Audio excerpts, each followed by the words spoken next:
Today we'll be multiplying and simplifying radical expressions.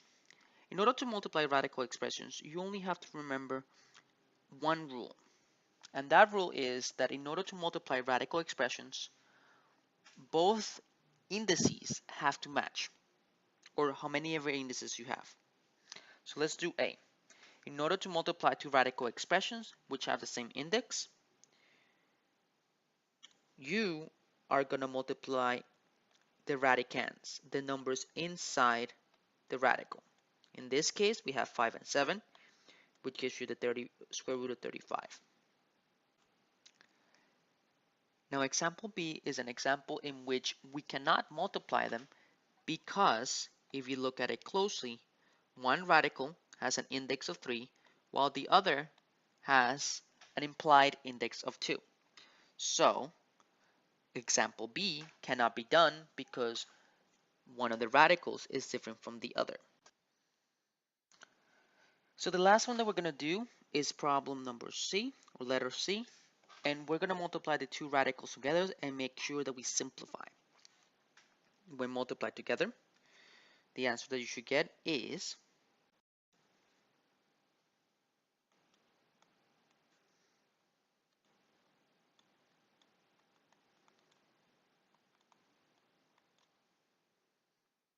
the cube root of -8. Now, we need to simplify that, and the way that we do so is by splitting it apart into negatives and the cube root of 8, which once we simplify it even further, you should get -1 and the cube root of 8. Now remember that the cube root of 8 is equal to 2. So the correct answer is -2. What you're going to do now is you're going to try some practice problems. Go ahead and see if you're able to finish these 7 practice problems. Our next task is to simplify the radical expression. Step number 1 is to separate the constants from the variables. That also means that instead of writing one single radical, you're going to write two similar radicals, with the exception that one of them is going to have a constant while the other is going to have the variable.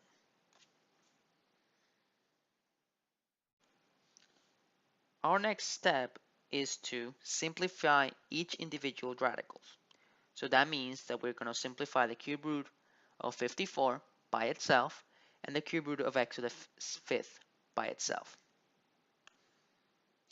In order to simplify the cube root of 54, we're going to have to use a factor tree. So here on the corner, I'm going to figure out what the prime factors of 54 are. And like before, it's 2 and 27, 3 and 9, and 3 and 3. So we know that the factors of 54 are 3 times 3 times 3, or 3 cubed, times 2. That means that the cube root of 54 we're going to write as the cube root of 3 cubed times 2. Then we separate them individually into its own radical to make it easier on itself to simplify. And I want you guys to notice, if you look at this closely, the power of the 3 matches with the index on the outside, which allows us to simplify it further into 3. However, that doesn't happen with the cube root of 2. So you're going to get 3 cube root of 2. Our next step is to simplify the variable. Now, in order to simplify the variable, we have to think about how many times the index can fit into 5. The index in this case can fit into 5 once, and is going to have a leftover of 2. Simple math from elementary school.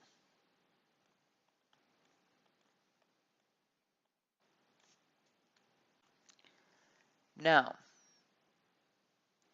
remainder is what stays inside the radical.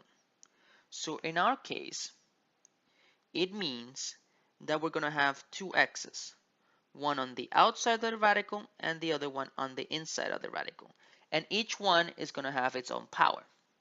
The power of the outside of the radical is going to be this one, the quotient, while the power of the inside of the radical is going to be the remainder.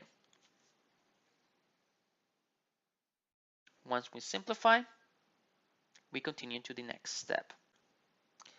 The next step is to recombine both radicals together into a single radical, making sure that whatever began as outside the radical stays outside while the other stays inside. That means that at the end, we're going to have a 3, an x, a cube root of 2, and x squared. Since we cannot simplify this, this is our final answer.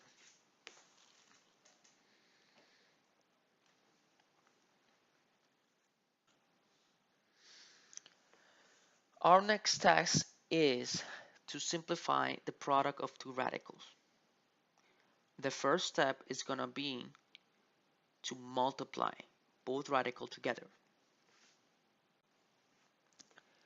When you're multiplying variables and numbers with similar bases, you have to remember that all you need to do is add the exponents. So we're going to begin by multiplying the constants, then the variable x and the variable y.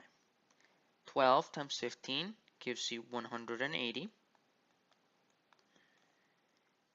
X to the 4th times x squared gives you x to the 6th, because all we need to do is add 2 and 4 together, the exponents, and then y squared and y cubed gives you y to the 5th.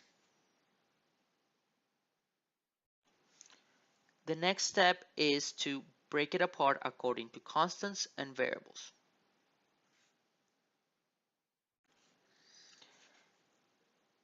That means that instead we're going to write the square root of 180 times the square root of x to the 6th times the square root of y to the 5th.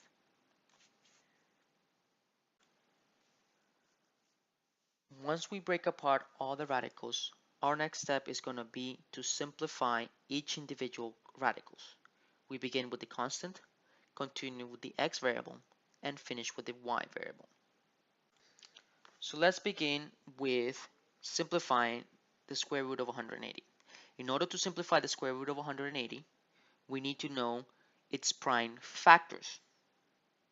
So this is where the factor tree comes in. 180 is going to be broken apart into 2 and 90. Then 90 is going to be broken apart into 2 and 45.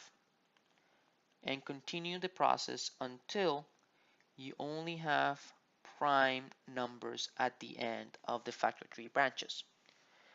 At the end, we're going to have a total of 2 3s, 2 2s, and 1 5. So 180 is equal to 3 squared times 2 squared times 5. So we're going to substitute in the factor form into the original problem.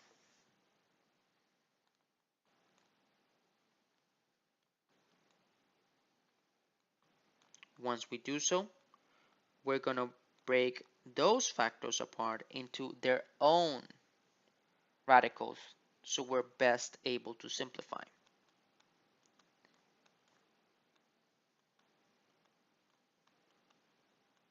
Notice that for the 3 and the 2, the square cancels out the square root. So we get 3 times 2 times the square root of 5, which becomes 6 square root of 5.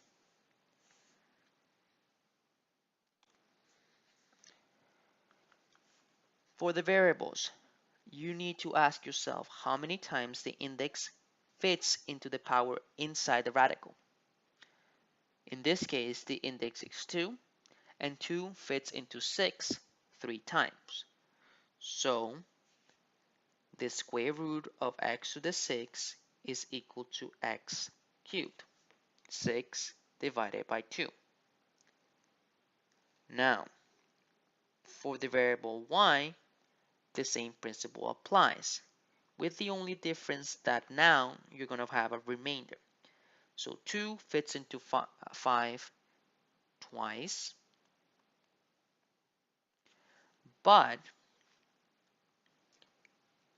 you're also going to have a leftover 1.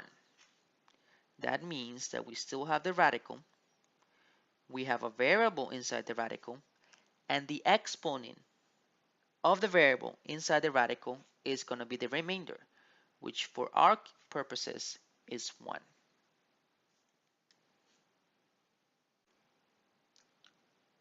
Our last step is going to be to recombine all of the 3 radicals together into a single radical. Remembering that anything that is outside the radical has to remain outside the radical, while anything that was inside the radical is going to be put together into a single radical. That means that the 6, the x cubed, and the y squared are all going to go outside the radical. So we're going to write 6 x cubed and y squared. And inside the radical, we're going to write 5 and y. And your final answer is 6x cubed y squared square root of 5y. Go ahead and see if you can finish the practice problems on the bottom. Go ahead and try to simplify the square root of 81x to the 4th, the cube root of a to the power 12, and b to the power 15, and the 4th root of x to the power 12, y to the power 16.